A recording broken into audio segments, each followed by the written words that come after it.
are working on something that you love right now? All right, thank you. How many of you would like to earn more of this doing what you love? Thank you. Well, my name is Craig Golightly, and welcome to Managing the Business of You. How to get paid more, have people bug you less, and work on what you love. So, I'd like to thank a couple other people here today. Let's thank UVU for this great location. Let's give those guys a hand.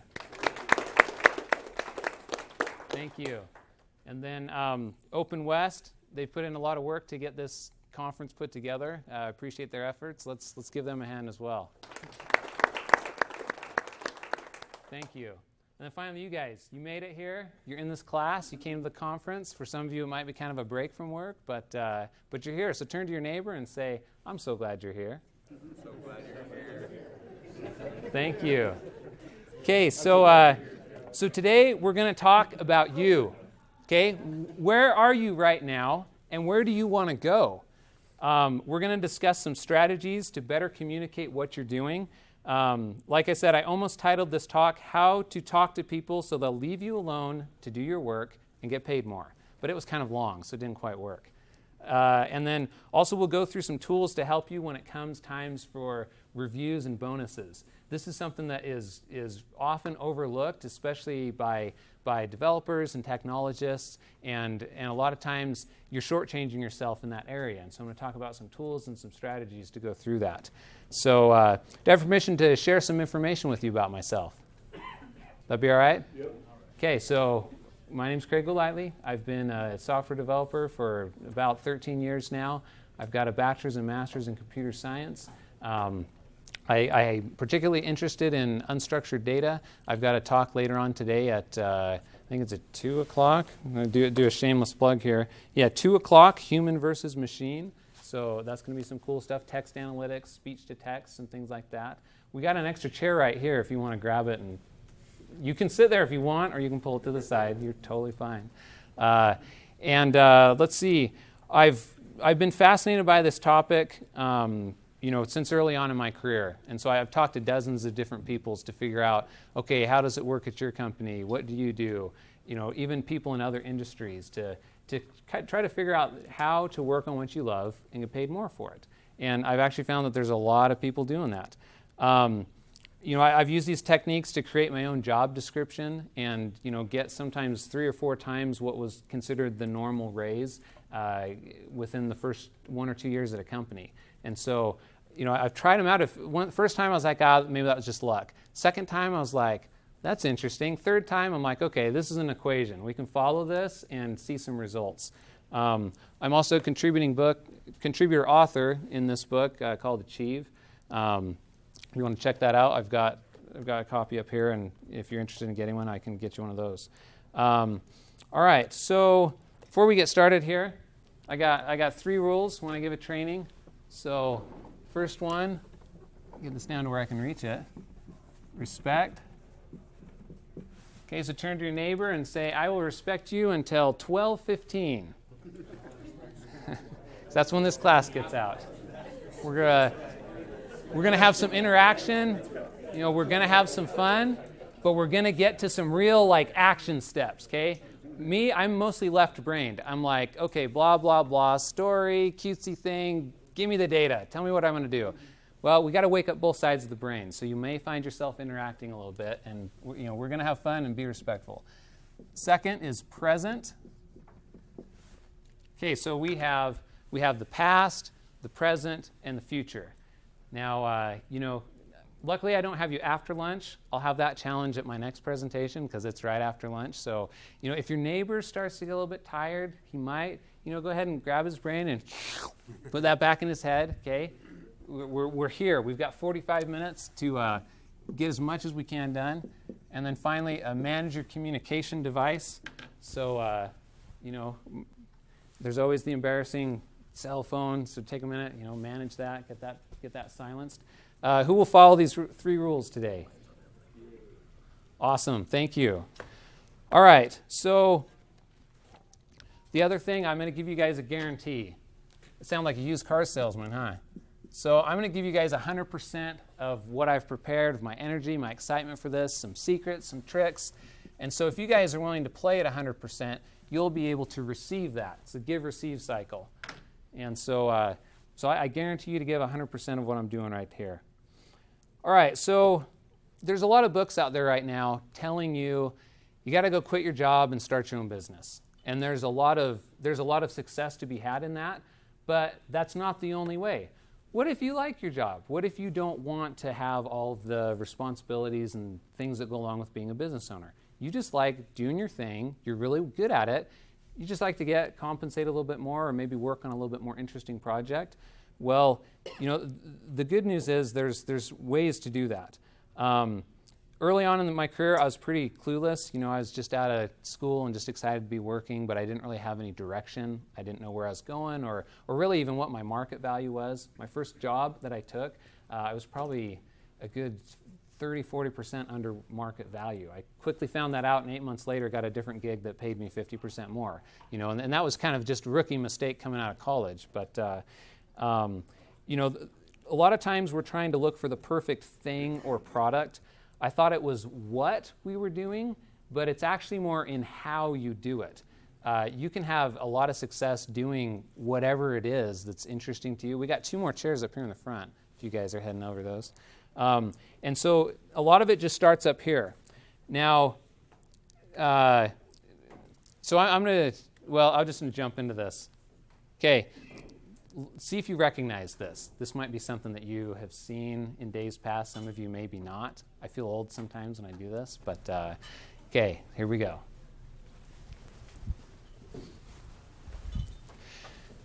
My name is Matt Foley, and I am a motivational speaker. Now, kids, probably saying to yourself, I'm going to go out there and take the world by the tail and wrap it around and stick it in my pocket. Well, I'm here to tell you, as you go out in the world, you're going to find that you don't amount to jack squat. You're going to find yourself on a steady diet of government cheese, living in a van down by the river.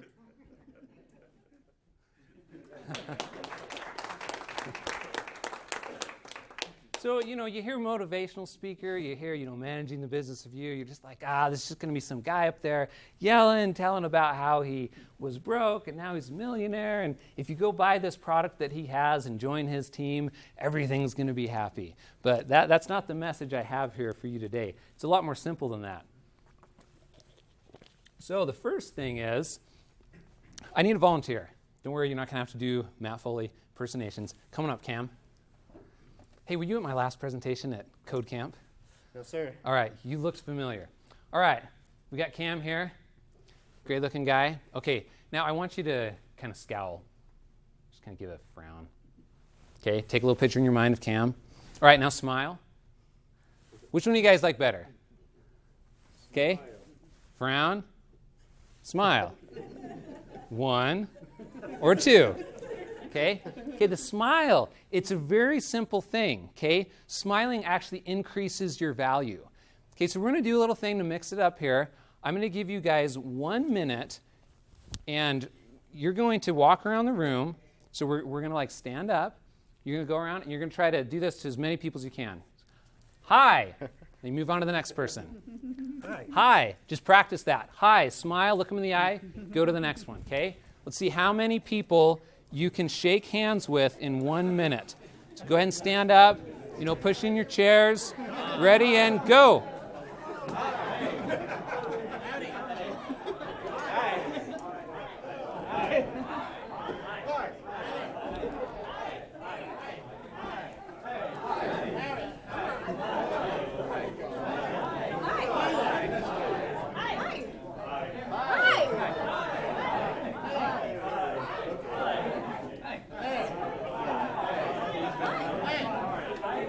You got 30 more seconds. Wow, that feels like forever. 30 more seconds. Keep going. Hi.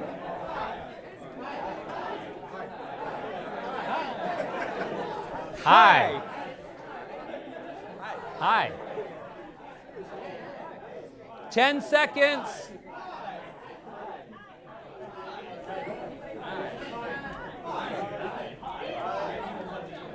Okay, stop.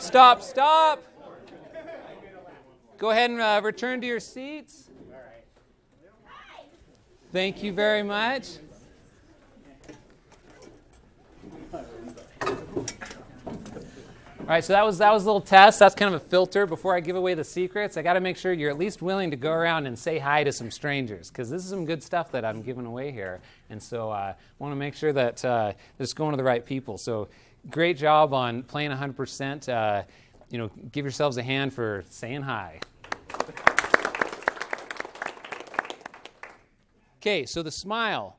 This is that's the first tool. Okay, very simple.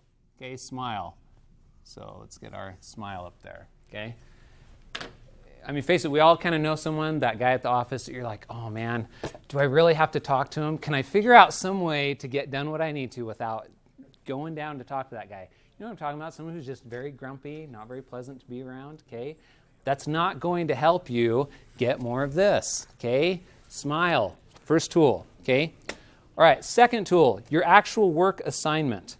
Okay, so I'm going to describe to you something that I borrowed from a CTO that I worked with. Well, let me write this bigger.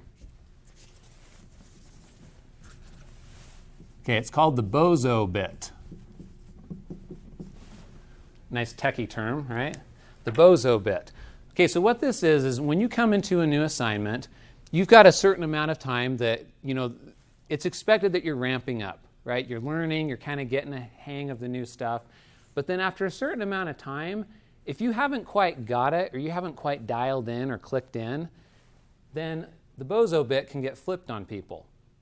Their perception of you. They can be like, that Craig, he just hasn't quite got it. He's just kind of a bozo. And they just kind of write you off in their mind as, well, he just didn't quite get up to speed. I'm just not going to deal with him. I'm not going to go to him with anything that's really important because it's just kind of a bozo.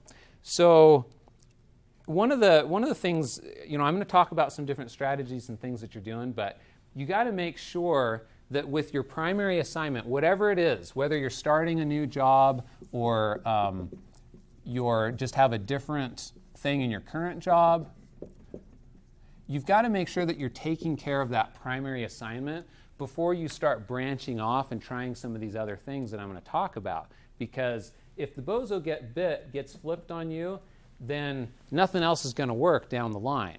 And so you've got to establish that you're competent in what you're doing. You've got to kind of that prove yourself bit, and then you can establish some wins.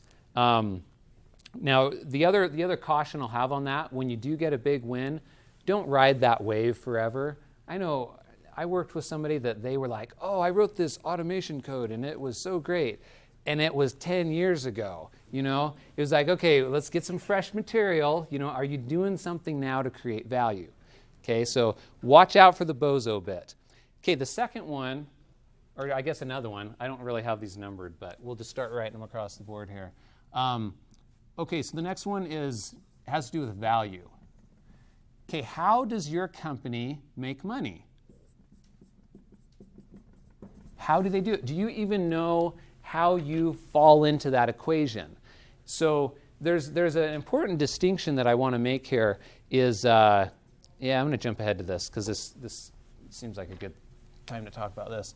Okay, so value. So there's a couple things. You've got your salary, which is, is just an average.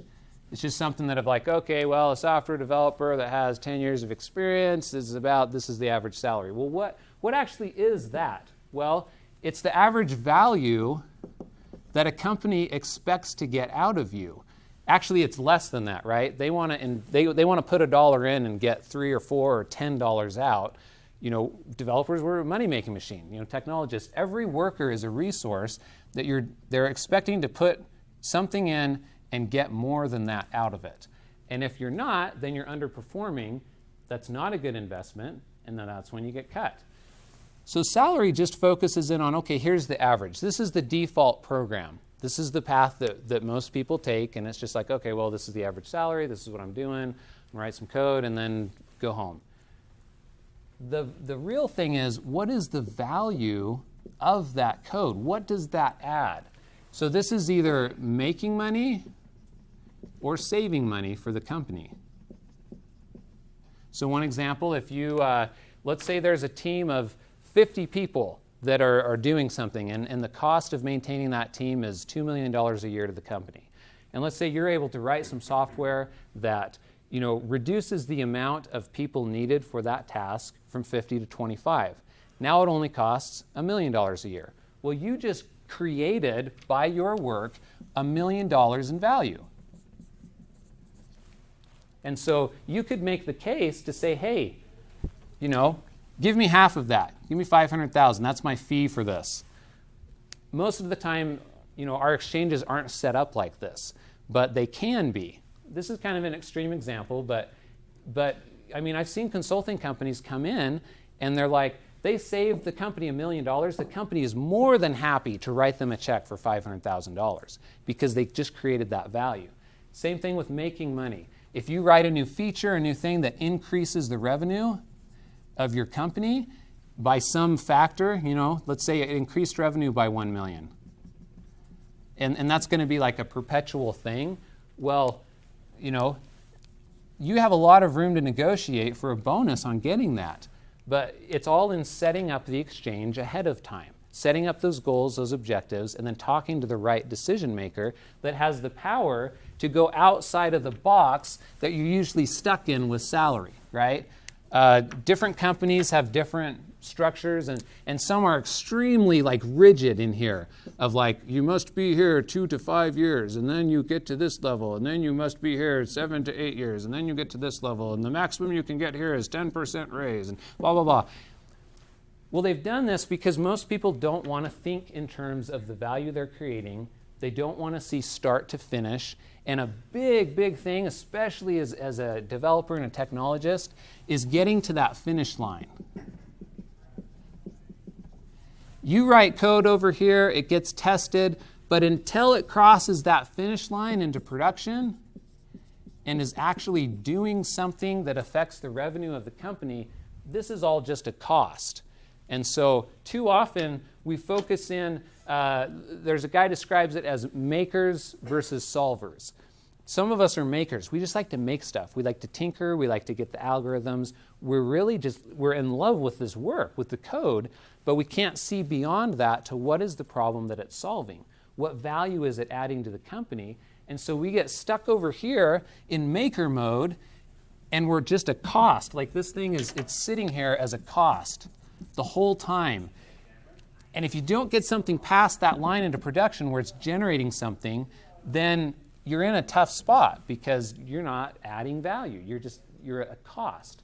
And so those are some concepts to keep in mind as you're going about your work. Be aware of how your company makes money and where you fall into that and how you can push more things past the finish line because then your value goes up. All right, so let's see. Yeah, go ahead, sir. So do you have any thoughts on, say you're on a team of 5 or 10 guys, how do you factor in that when it's the whole team working on a project? Right. Well, what's your contribution to that? Or set up an exchange for the whole team, right? Say, hey, if we get this thing. So here's a funny example. I was at a company where it was a company stand-up, and a guy just asked the CEO, they were taking questions, and he's like, hey, can I drive your car? He had a really cool car. And the CEO was like, well, what do you do? He's like, oh, I'm in this department. He's like, tell you what, talk to your manager, get a really big goal. If you achieve that, you can drive my car for a day. He was more than willing to set up that exchange with the guy because he was going to get more out of it. For him, letting somebody borrow the car for a day, that really didn't cost him anything. But if he could add a bunch of extra value that he wouldn't have gotten, he's willing to talk.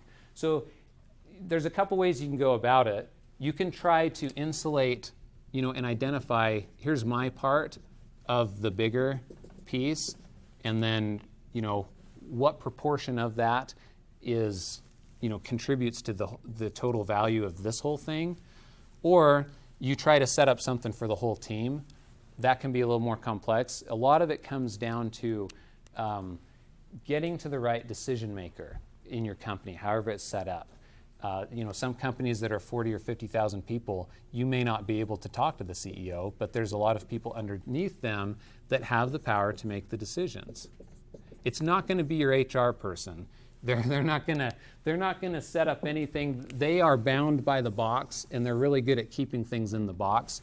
You've got to talk to somebody else. You've got to talk to somebody that is the decision maker, president, the CEO, or somebody that has the authority to make these kind of exceptions and make the business call to say, hey, these guys are going to, it's all about expectations too, right? So if they're expecting you to produce this much and you produce that much, well, great. You met expectations. We're paying you X for that. But if you can produce, 2X, that's beyond their expectation, then that's where you can start to say, okay, we're committed to X, but hey, let's say we get 2X done. Got to set the goal. This all has to be set up ahead of time. So you're having to put yourself out there and risk a little bit. But you can set the goal, and then you can set up, here's the exchange. Here's what we want in exchange. Companies are good about like lunches, parties, things like that, but you can also go in and say, hey, we want time off, or we want some cash for getting this extra thing done. And you just kind of have to experiment with it. Does that help out? Yeah. Okay. So we'll talk about some more things that might make it a little bit more clear as we go on. Okay, let's see. All right, so one of the big things is solving the problem and then reporting on it. Okay, so that's where we get into this thing here. Let's see, where's my other thing here? Okay, so this is going to be a story that combines a bunch of different stuff. Okay, so right here, I've got a Benjamin, I've got a $100 bill, and then I've got 100 ones, okay? Exact same, denomination. They have a different appearance if you look at them this way. If I were to come up to you and you couldn't see any of the numbers, you just saw a side view, and you're like, which one do you want? What would you likely choose? You would likely choose this one, right? Because you don't know.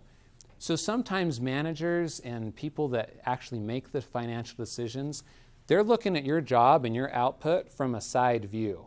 That's all they see. And so, one time it happened, I was in a gig where there was a junior guy that I was probably making 50% more than him. They were paying me 50% more, so they were expecting, 50% more output. Well, I was working on a much more difficult problem. So to them, it looked like this. And he was cranking through all these easy bugs and easy problems, and they're like, hey, what's the deal? This guy's like outdoing you. And I'm like, no, because this is what I'm working on, and this is what he's working on. And so communicating about the progress you're making, communicating about what you're working on, it's worth it. Okay, I almost got fired over that. Like, that was an unpleasant time. So learn from my mistake. Make sure people aren't looking at you from a side view. Make sure they know what you're working on and how it adds value. And so a lot of that is framing things in terms of, the business problem. So, what is it that I'm solving? So what's the problem, and then what's the value? This is the big part. Doing a little bit of extra work to say, hey, here's the feature that I'm working on. This is the value that it has. This is how it affects our bottom line. This is how it affects this team's productivity. And productivity can be tied to numbers. I mean, you may not be able to find out people's exact salaries, but average what they're making, or just make up a number that seems close, and it will illustrate your point. So the problem, the value, and then you report on it. Okay, when you solve it, report on it. And that could be an email that's just like, hey, I'm really excited. This thing just happened. It's in production. We should start seeing these savings now for this team, or we should start seeing productivity go up on this team. The more of these little tidbits that you can get. Another guy that I know, he called this, he made what he called an Attaboy folder. Nowadays this would be maybe a folder in your email, but he made an Attaboy folder. So basically, he would kind of send out stuff. Now, again, you're not fishing, you're not brown-nosing. It's like, okay, you're just reporting on, this is what I did, and this is the result, and this is the value that's attached to it. And so this isn't somebody that, you know those people that are always making up stuff and they're always creating crises so they can solve their own crisis and look good, and that's not what I'm advocating here. I'm advocating doing, real, valuable, technical work, code to production, and then you're coming back and you're just reminding people, hey, I'm producing Benjamins here, not Washingtons, right? And I'm going to produce a lot of them. I mean, ideally, if you get a stack of these, then you're really set. But you're reminding people of what you're doing and what view it has. And so, and this is, like I said, this isn't the timestamp email, but occasionally you got to just know your organization. Some presidents and CEOs, they dig the fact that people are up at 2 a.m., even though as developers we have stacks of evidence and studies that say overtime is less productive, staying up all night is not sustainable and not productive. Still, some people like to see the show. So if you happen to be up in the middle of the night fixing something, send a quick email. Hey, I just fixed this problem, and it's 3 a.m. Or if they're on your source control list, you can wait to check that thing in until 3 a.m. I mean, like that to me, that's just like a stupid trick. But every once in a while, depending on your organization, you might just have to do that. It doesn't cost you anything, and but if that's all you have, then then that's a 1. You're trying to fake that you're 100, but you're not. But occasionally, some of those stupid things, they actually kind of help add to your pile. And so, of good stuff, not of bad stuff. Okay, so solve the problem, report on it. As an employee, really the only thing you've got to risk is your time. And so again, I'm not advocating, working on crazy hours or doing crazy stuff, sacrificing your family, your recreation time. But sometimes if you've got an idea that you think is going to add a ton of value, maintain that baseline, maintain what you're supposed to be doing, but then sometimes you might have to risk a little bit of your own time to get that thing going. Maybe do a proof of concept. Have something to show that says, hey, check this out. I did all my normal stuff I'm supposed to do, and then I also did this stuff over here, and check out what it's doing. Look at these numbers. Look at what it's saving. Look at this feedback from this manager over here about how this is going to help their team. That's one strategy of getting to work on what you love. We're great at seeing problems. I'm a problem solver. If I had a job description, like my ideal, it would be chief problem solver. I just go and I solve problems, and code happens to be an easy place where there's tons of problems. There's no end of problems to solve. And so as you're looking for stuff and you see something that could solve a really big problem, if you just go up and say, hey, I want to work on this, they'll be like, no, we need you on that. Okay, that's what most people do. But if you go and say, hey, I want to work on this, it has a lot of value, and they're like, well, we need you to do that. Okay, so you do that, but then on the side, you start working on that other problem. As soon as you've made some progress, it doesn't have to be perfect or complete, just some demonstrable progress where you can tie some numbers to it. Business guys love numbers. Like I said, even if you make up numbers in your model to show how it's improving things or how it's decreasing cost, they can go plug in the real numbers, and then they'll be like, oh yeah, this is really good. That can start to shift your time away from your normal project to this one that you've identified, you're excited about, and ultimately you're going to add more value to the company. So that's a little secret on working on what you love. Let's see. I'm going to skip over some of this other stuff because we don't really have time for that. Like I said, a word on compensation. Make sure you kind of know where you're at relative to your peers. And again, you're probably not going to know their exact salary, but it's useful to know. And you can speak of it in terms of expectations. With your manager or whatever, you're like, okay, what are you expecting out of me? And if you're able to find out kind of where you are relative to other people, that can help you gauge what output they're expecting of you. Because like I said, I got into this one gig. I thought we were all at about the same level. Turns out we weren't. And so I had to quickly do a shift, from this to this. And so be aware of that, because that's something that can come back to bite you. Compensation comes in many forms: cash, benefits, equity. Just a caution on equity. If you're chasing stocks, let's see, I'll start using this one over here. Here's the secret code if you need to turn on the projector, 41591, because I'm going to erase that. If you're looking at startups or different things where you get equity as part of your compensation, just make sure you play it out. I knew a guy that, let's say X is market rate. This is what he should have gotten paid. And he went and he worked for 0.25X. Okay? And he did that for, I think, like 7 years. Okay? And maybe there was a tiny bit of increase here. Maybe he was at like 0.35 after those 7 years. And then the rest was some equity that maybe he perceived as getting him up to X, but really it was a little bit less. No, it took too long. That company that he hitched his wagon to, they took too long to realize the gain, to where he could actually convert that stock to cash. And so even though he got maybe 2x of cash or 1x of cash in one lump sum, which is exciting. You're like, yay, my stock paid out. I got whatever it was, $100,000 or whatever. All of these years of working under market, he actually came out like way behind than had he just worked at market rate somewhere else. So just be cautious when you're taking equity, because about a third of startups kind of fail, about a third of the living dead, and they just kind of not really go anywhere, and then a third take off. And so if you can find something that takes off, awesome.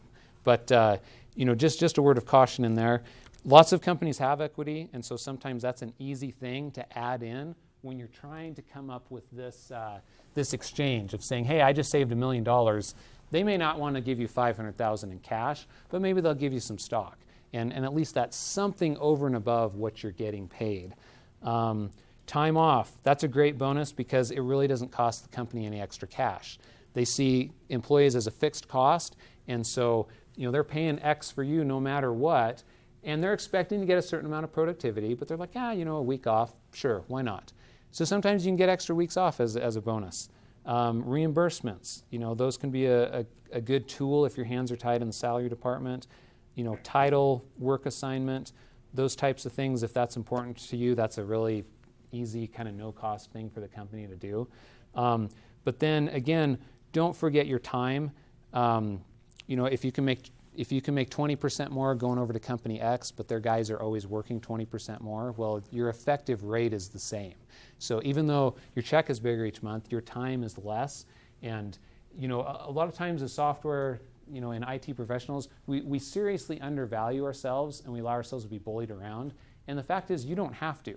There are so many jobs out there. There are so many companies that they need your skills. And so if the place that you're at isn't treating you well, you can look around and find somebody that's not gonna put you on the death marches and things.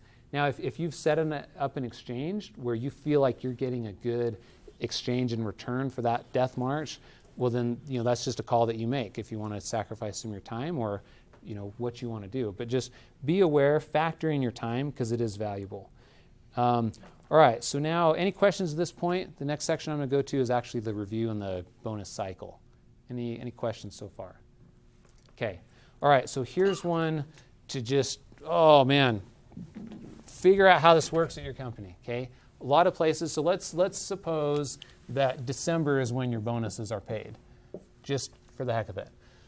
What actually happens at most places is that in October, there's a big meeting, and that's when they actually get all the numbers put together. They just don't tell you till December. Or these numbers are dependent upon a certain profit margin being reached. Some places do bonuses based on a percentage of some metric in the company, and so your hands are kind of tied. Other places, it's kind of wide open.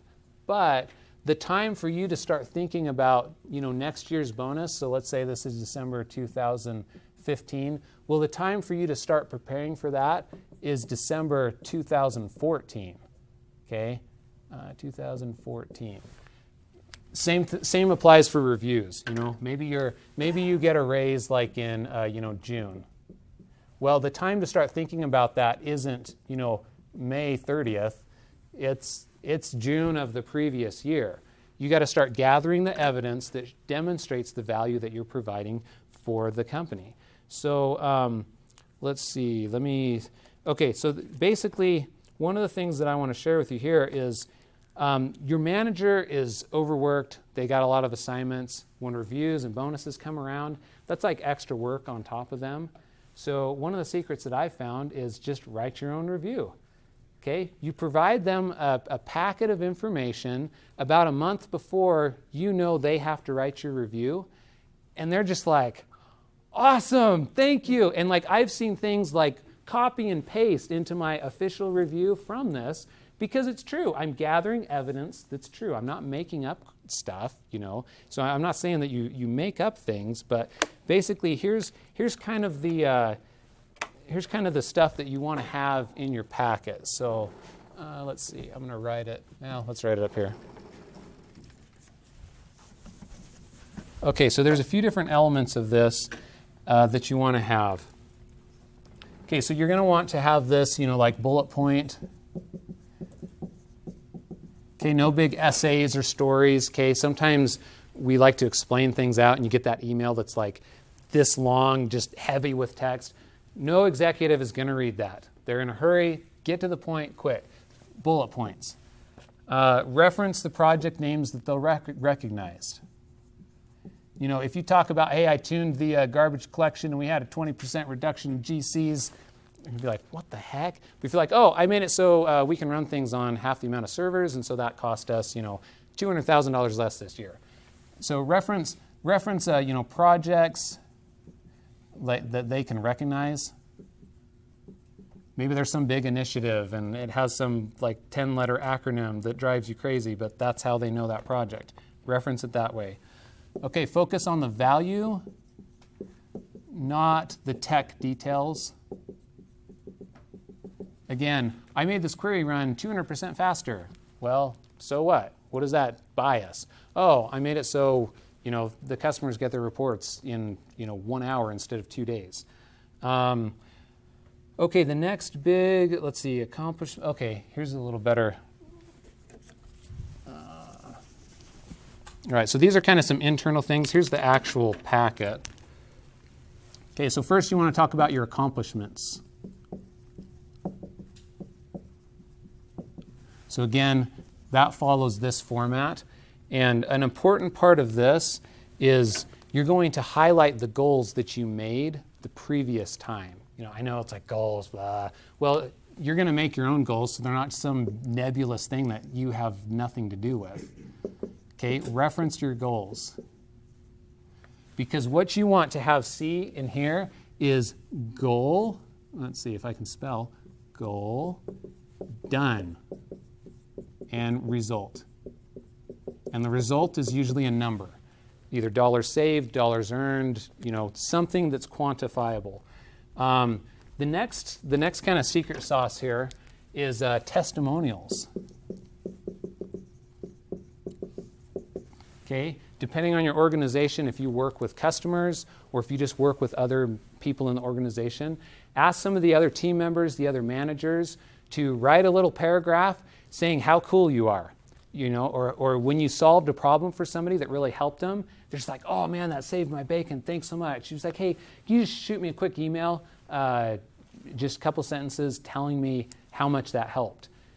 Gather this stuff over the year, and then the cool part is you don't have to use all of them. Just pick out the ones that make you look the coolest, right? Again, we're not making up stuff. We're just doing some work, and then we're going to present our best foot forward. So these are going to be in the form of, you know, different email sections, and so you'll have, you know, kind of like name, title, you know, company. If you work with external people, like if you have customers and you can get a testimonial from your customer, oh, that's gold to put in here. That's absolute gold. And then sometimes you might need to preface these for, you know, what did I do? So you could say, oh, I implemented, you know, such and such thing for this client, and the CEO mentioned it in their quarterly update to investors. You know, and then you have the actual quote from the guy, and you don't have to don't put in the whole email and the timestamp and all that crap. Save those in case somebody's like, hey, I want to see this, and, you know, did this guy really say that? And then you can have it. Oh yeah, here's the email. You know, but you don't clutter up your little packet. This is like a 1 to 2 page thing. Very concise. Just quote it in there, put the person's information, and then if they want to fact check you on it, you're backed up. You didn't make it up. You've got the email. Okay, then the next thing is your goals. Okay, this is the great part of delivering this like a month before. You make your own goals. You say, I don't know how many times something has been justified purely because it was someone's goal. You're like, oh, well, this person has a goal for this, so we're going to give them $200,000 to buy this new equipment and mess around with it and see if they can make something, figure it out, because it was in their goal.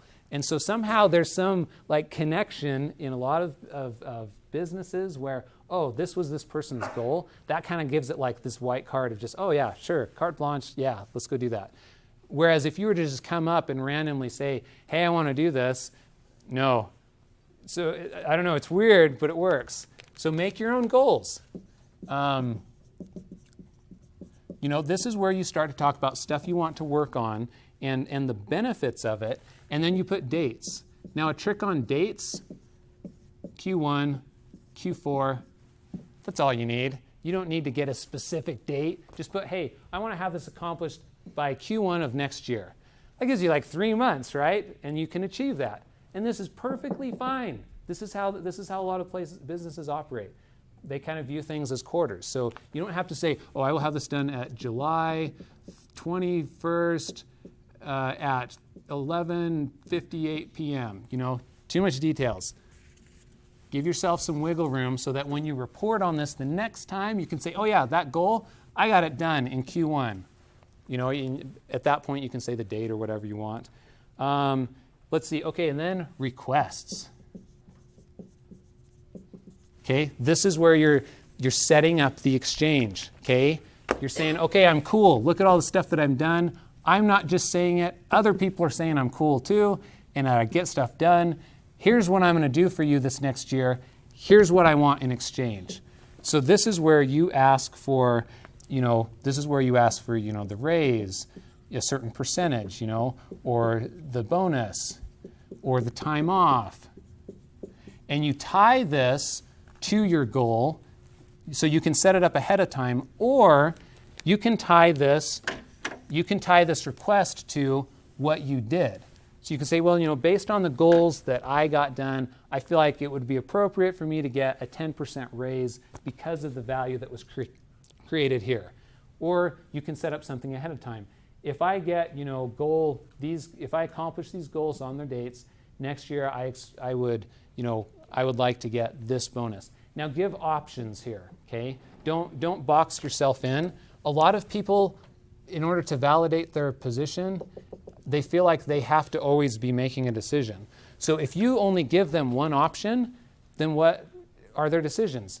It's yes or no to this option. If you give them two things, they can still be important and make the decision and say, well, you've got this one over here and this one, let's go with this one. And you're like, okay, because both of them are cool with you, right? Put options in that you're good with either one. You don't care. But give them options so that the answer isn't no as an option. The option is these two. Okay, give it to them like a month ahead of time. Like I said, deliver this packet, around 1 month before they have to write their goal. So again, back in our little timeline, let's see, where'd it go? I think I erased it. Back in our timeline, if they're going to communicate it to you in June, then they're probably going to start working on it like in May. So you give them this packet like in April. Give it to them well ahead of time so you've got enough time to pad yourself. The other thing is, print it. Don't just send an email and expect that they're going to get it, or send an email and expect them to do anything with it. You just drop by their office. Hey, I just wanted to update you on some stuff that I'm doing. Here you go. It's tangible. This carries weight. It has value. Okay, that's why people still do paper books, right? E-books, it's just like, I can download this every time I want. If you give something like this away to somebody, they're like, it has some weight. It's a weird psychological thing, but it works. And so print it out, give it to them, and email it. Do both, but there's some magic in having that hard copy, because then at least they're going to read like the first couple pages. And again, unless you have something crazy you're asking for and you need like 20 testimonials, if you have more than 2 pages, it should be filled with testimonials. But that first page, That's the stuff that you want them to set up an exchange with you. At least when you hand it to them, they're at least going to read some of it, hence the bullet points. So at a glance, they can see, wow, this guy is really getting stuff done. Oh, wow, and he's taking initiative, or she, this person, is taking initiative, and they want to get things done. And so the cool thing is that you've actually saved them time. So now they can spend their energy going to bat for you and trying to fight for the things that you want to do, because they're like, hey, this is going to save the company money. This is going to make the company money. This is awesome. Let's get behind this person. He's showing, or she's showing, that they want to do more than what's expected. Because most people, they just want to show up, do something, go home, and just take what you get. If you want to go past that, this is how. I've seen it worked. Most technologists are undercompensated for the value that they're creating. So you've got a lot of room to make your case. You don't have to quit your job to do great things. If you can see the problem, then you can solve the problem. That's a cool thing. If you see something that's wrong, you already know the solution because you saw the problem. Get that solution into something that you can act on, or that you can lead a team to act on, and you can find some cool things. Get in the driver's seat, and don't forget the smile. Okay. So just a couple last little plugs. I've got some swag up here. You guys were awesome. So I'm a consultant for Software Technology Group. They're one of the sponsors here. And so if you have any questions about working for them or doing things like that, feel free to talk to me. Any questions about this, let me give you my email. Craig, just my name, craig.golightly@gmail.com. So I'll be around for a little bit. If there's questions, I know some of you might want to jump off and get lunch, but sir. It seems like you put together this packet almost in the same form as a resume. In some ways, a little bit more concise, but yeah, kind of same idea. Yep, perfect. All right, give yourselves a hand for being here today. Thank you.